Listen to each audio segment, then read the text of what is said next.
So hello, everybody. Welcome. If you are here to learn about how inclusive we can be with our own ideas, you're in the right place. We're just doing our tech setup real quick. Make sure everything's beautiful. You're perfect, and just click from beginning. Yay, it's working. Fantastic. Always a great start when technology is working, because we've all had the experience way too many times at this point of things not working. So we're going to cross our fingers and hope it stays that way throughout their session. All right, so welcome today. I'm so pleased to be here with Minola Jac. I'm just going to let her introduce herself and turn it right over to her because we have such limited time and want to squeeze in as much as we can. So with that, turn it over to you, friend. Well, thank you very much, Jessica, and thank you very, very much, everybody, for taking the time and joining this session, I hope, with curiosity and open mind and an open heart. Today's topic is about how inclusive we are with our own ideas. As Jessica said, my name is Minola. I'm a journalist by trade. I'm a change manager by choice. And I might just as well say that, hi, I'm Minola, and I am a self-rejection and overthinking subject matter expert. So let's take it away then. Just before we start, I am genuinely looking forward to an open exchange. We will just walk through some slides just to set the scene, and then please feel free to contribute, to bring your own ideas, your own stories, and your own takeaways from your job search and from your career progression journey. So here we go. This is one of my favorite quotes from Muhammad Ali, and it says, "It isn't the mountains ahead to climb that wear you out, it's the pebble in your shoe." And this is particularly relevant to me, and it made me think about the pebbles in my shoes. And I realized that there are some very obvious pebbles, and then there are some there are some less obvious pebbles.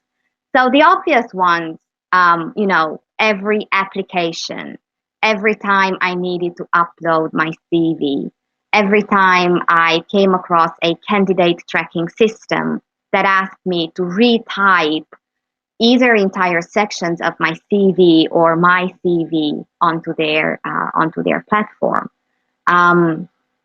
Every single time I got a rejection, until I realized that when I get a clear-cut no, or we move forward with another candidate, that was actually a good thing. It was way better than sending applications into black holes with no feedback. So I could take my energy from that application and put it somewhere else. One particularly interesting pebble that I came across during my job search. I'm originally from Romania. My higher education, I've done my higher education in Romania. So whenever I had to choose universities and studies from a drop-down list, more often than not, Romanian universities weren't even listed. So I had basically two choices: either choose a university, no matter which one, or just stick no higher education. That was a pretty tough pebble in my shoe.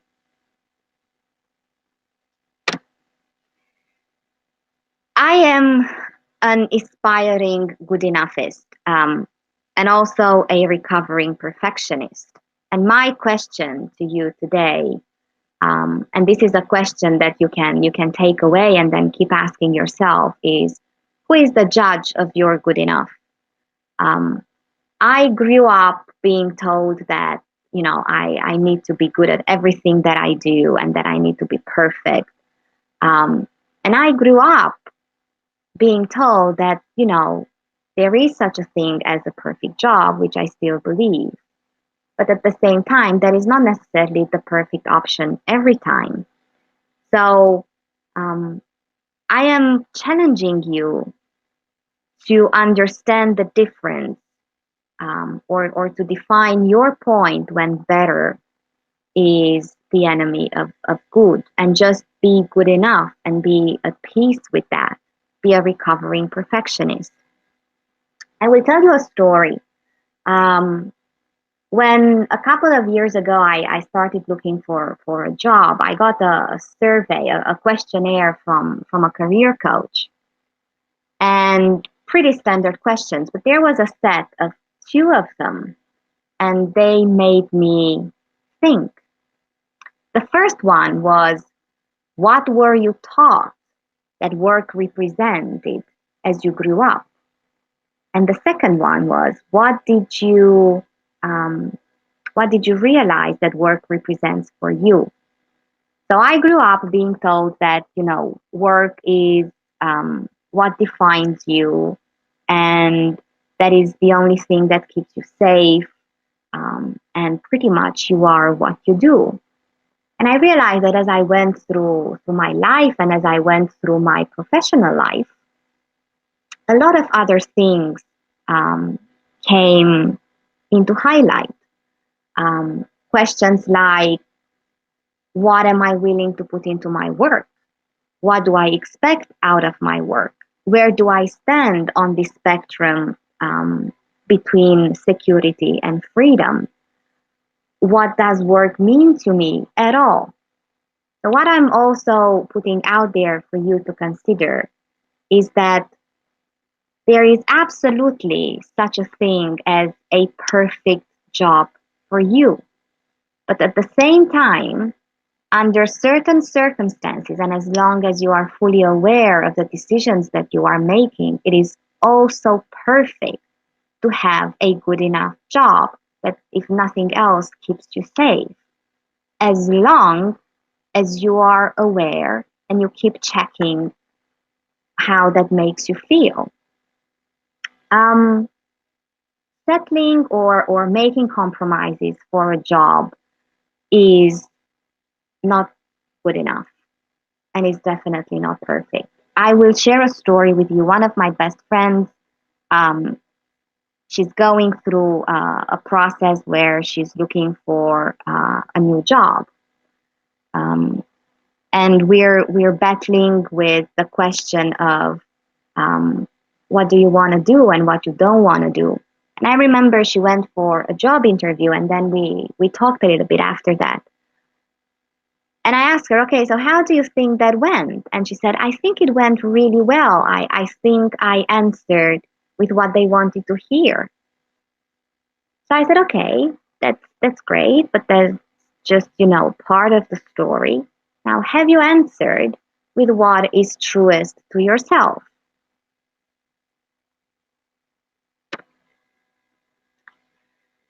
Progress is progress, no matter how slow. Um, we all want things to happen, and especially when we are searching for a job, particularly when there are circumstances that put us under all kinds of pressures, then time is of the essence. But then also tying back to my previous story, direction and purpose are more important than speed, and always take time to understand whether you are running away from something or towards something.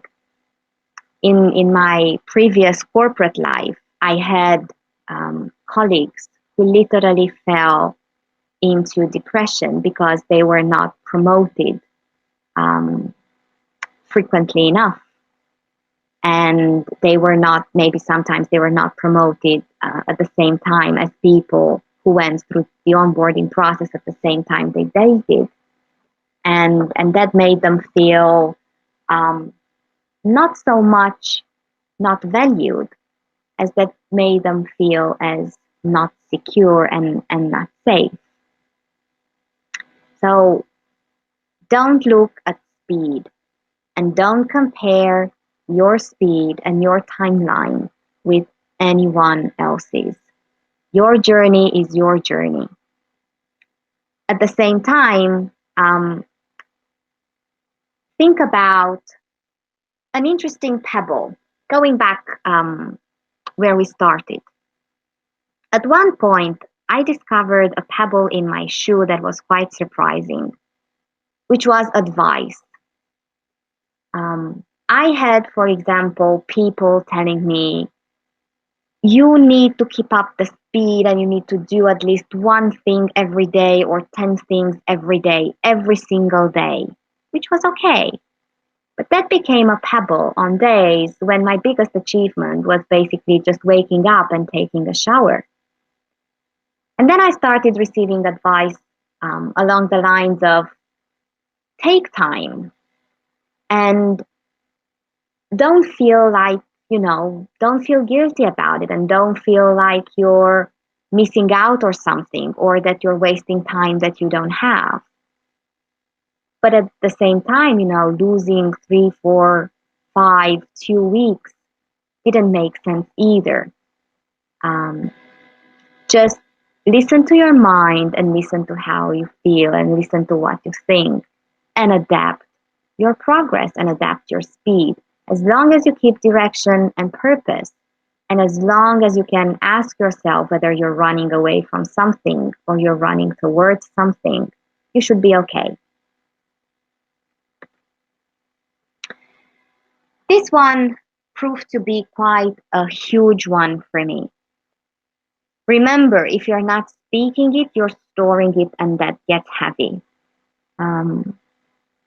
2 questions I will leave with you today. Who do you speak with? Be very, very intentional in reaching out to people, especially when you're going through a tough time. And do talk about the things that go on in your head, and do talk about how those things and what is happening to you make you feel.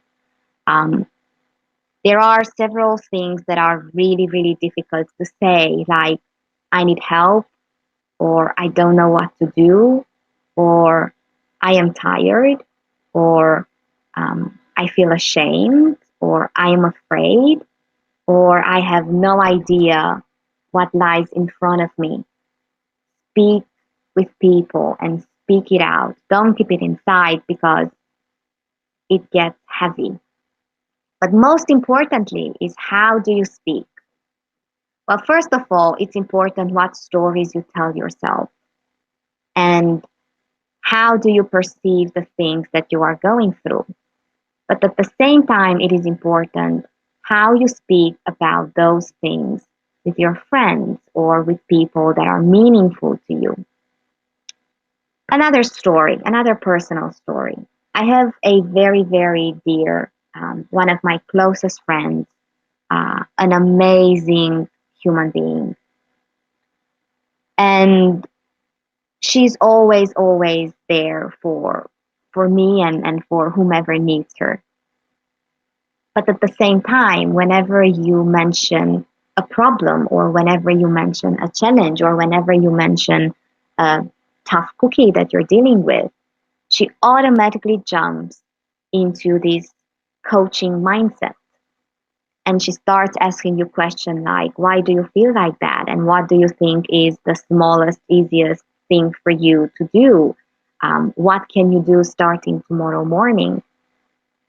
And every now and again, I just don't feel like hearing those questions then. So I learned that before I do start speaking with her, I say, I just need you to listen. I'm not looking for a solution. And that translated in a habit that I developed. Every single time somebody starts talking with me and sharing something, I do take a second to ask, do you need me to listen, or are you looking for a solution? And this is my way of making sure that I am listening in the way that that person needs me to listen, and I am offering the help that that person needs most. I'm sure at least once in your life you heard the advice, treat people how you want to be treated, which is great. But even better is to treat people how they want or need you to treat them. I've heard that's the golden rule versus the platinum rule. Yes. Also, this is your official 5-minute warning. Perfect. Thank you. Now, the electric light did not come from the continuous improvement of candles, which means reset, refocus, readjust, and restart as many times as you need to. There is nothing wrong in that. But just keeping doing the same things over and over again will not get you different results. So just reset, refocus, readjust, and restart as many times as you need to. And please, please, please don't believe everything you tell yourself late at night. This is a quote from one of my favorite movies. The book is even better, as it normally is, as it usually is. You're gorgeous, you old hag, and if I could give you just one gift ever for the rest of your life, it would be this: confidence. It would be the gift of confidence, either that or a scented candle. So whenever you feel that you're starting to feel down, go buy yourself a scented candle and just let it smell of confidence. And you are enough. Actually, you are overqualified, but let's finish off the week humbly. If I would like you to take something, anything from today, is this. If you were able to believe in Santa Claus for like 8 years, you can believe in yourself for like 5 minutes. That is the most important thing. Listen to what you think, listen to how you feel, and just listen to yourself and trust that something will come. Please reach out and get connected. This is my promise to you that I will do my best to brainwash you into believing in yourself. And I guess I should stop sharing, right, Jessica, and get back to the... Yeah, that's fine. That works. Perfect. No, what you're saying totally resonates with me. So I've been with my company in this role for 15 months. And prior to that, I worked somewhere for 11 years. So I really took my time through the interview process, and I interviewed with over 30 companies, and I tried to be very transparent of, this is who I am, these are my values, this is what I bring to the table, because at the end of the day, I wanted to make sure that after 11 years of finally making a move, that I ended up somewhere that was a good match. So it's definitely a process, and I definitely had imposter syndrome at many points along the way. Yeah, we all have imposter syndrome. It's just that, some of us just own it better than others. And especially after the times that we are navigating at the moment, a special mention that people who have gone through burnout, or people who are dealing with burnout, they do face extra challenges, to remotivate themselves. And I was recently part of a podcast, and we talked about stress and burnout. And the positive spin that we put to that talk was that stress spelled backwards is dessert. And I love that. yeah, speaking from personal experience, going through burnout can feel like a never-ending tunnel. And it takes a lot of courage, and it takes a lot of painfully honest conversations with yourself, and it takes self-care, and it takes self-compassion, and it takes self-patience, and it takes crying it out and speaking it out. But the best dessert that you get when you come out of the tunnel is the new you and the new relationship that you have with yourself. Absolutely. Your boundaries and knowing who you have become. And that makes it all worth it. Not while you're going through it, but once you are out, and I absolutely promise you that you do get out, you have the best cake, which is the new you. So someone told me when I was looking through job search, the good news is when you've hit bottom, the only place to go from there is up. Absolutely. And which is so true. It's true. And, you can make decisions out of fear or out of hope. And I honestly wish to you all that you will find the courage within yourself to make decisions based on hope. Absolutely. Absolutely. The only fear that you need to feed is that you will not make decisions out of hope. Any other fear doesn't serve you. But don't reject that. Live with it and go through it and understand where it comes from and turn Absolutely. it into hope. Absolutely. Well, and I think the other, like the message of hopefulness, and there's such a world of possibilities. And whether you're unemployed or underemployed or just in a not great situation, sometimes just having that change of scenery, we're also focused on like the perfect and the dream opportunity, but sometimes, maybe it's taking a break and doing a consulting or a contract or something that maybe you wouldn't have done, but you know what, try it. What do you have to lose? And like, just kind of taking that step back so you can breathe and figure out what to do from there. There's nothing wrong with that either. No, and don't expect for the perfect job description where you can tick, 11 boxes out of 10. Just don't self-reject and try again. The worst thing that would happen is that they will never get back to you. That's the worst thing that can happen. But if you don't at least try, there's nothing for you to lose. Absolutely nothing. Yeah, And, take each interview, really listen to what you are answering to a recruiter and understand how far you have come and own your story. And every time you tell them, be proud of what you are hearing about yourself. I got this powerful tip from one of my former managers, and I love her dearly if just for this alone.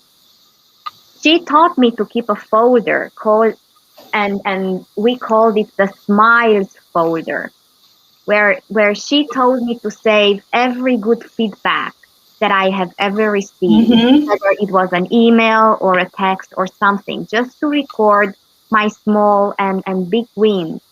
And whenever I feel that, I'm not good enough, I'm just an idiot, I'm just, rejected the 27th time this week, just go to your smiles folder and remember who you are. When I went through my burnout, I very intentionally reached out to people from, former colleagues at university, because what I wanted to do, I wanted to be in conversations with people that knew me when I was young and I knew that I could change the world. Right. I wanted to be reminded of who I was, and I wanted to be reminded that, I did make decisions out of hope and craziness and irrationality most of the time. But that was still there. That was still there, and I needed to remember who I was before, my job and my bills and everyday pressures told me who I was allowed to be. Well, also, I think that the power of like what you were saying when we were young and we didn't have preconceived notions and biases, and we didn't have a lot of we weren't scary and damaged yet. We were still young and hopeful. Yes. Yes. And, I would love, I would just share, a link to my LinkedIn profile. And this is a very open and very genuine invitation. Happy to share my story if that inspires someone, to go through whatever it is that they are doing in a better way, in a lighter way. Do reach out and believe in yourself. And if it's okay if you don't feel that belief very strong on certain days, just make sure that those days don't pile up. Right. And try to have not as many of those. Yeah. Reach out to people. That is, shame only needs silence. Shame feeds on silence. Absolutely. Absolutely. Well, I think you're just such a great example, and your background and your outlook is it's so typical of so many people. I know that your story and your background and the words you're sharing would just really resonate and hit home with so many people, whether it's something that they've gone through in the past or something they're going through currently. So it's just always so inspiring and reassuring to see someone like you who's lived it, has a super realistic perspective, and, has walked out the other side. There's hope for all of us. Absolutely. And the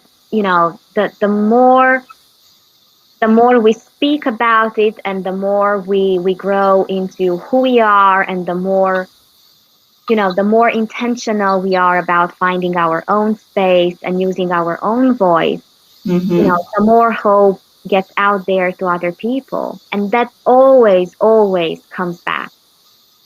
Absolutely. All right. So with that, I think that's a perfect ending. We are at time. Thank you so much for spending this time with us today. We are so appreciative of you. And thank you to all of you who joined. So we have a wellness reflection starting at 10:50, and then subsequent sessions for track 1 and track 2 starting at 11:10. So we'll see you all soon. Thank you. Thank you all very much. Enjoy the weekend and keep up the hope. Oh, love it. Thank you. Bye. Bye, everybody.